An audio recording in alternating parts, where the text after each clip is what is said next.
questi ultimi tempi si parla molto di stranieri, di profughi, di immigrati in Italia, in Europa e anche in Friuli Venezia Giulia, dove il Consiglio regionale ha appena approvato una legge appunto sul tema dell'immigrazione e sull'integrazione degli immigrati. Di che cosa si tratta? Ecco, intanto distinguiamo, qui parliamo degli immigrati e non dei profughi, perché sono due realtà molto diverse. Quando parliamo degli immigrati presenti nella nostra regione, che sono una realtà ormai inserita in maniera anche molto produttiva all'interno della nostra regione, che sono di fatto una risorsa.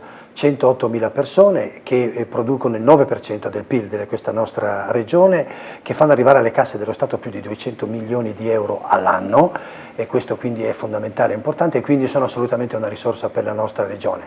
Diventava importante istituire una norma, una legge che mettesse a sistema quelli che sono gli interventi che poi in gran parte vengono svolti nei loro confronti, che riguardano interventi sulla scuola, l'istruzione, la sanità, il lavoro, la formazione professionale, la cultura, perché così noi costruiamo una società davvero capace di convivere, di vivere in pace e in serenità anche tra le diverse culture e etnie.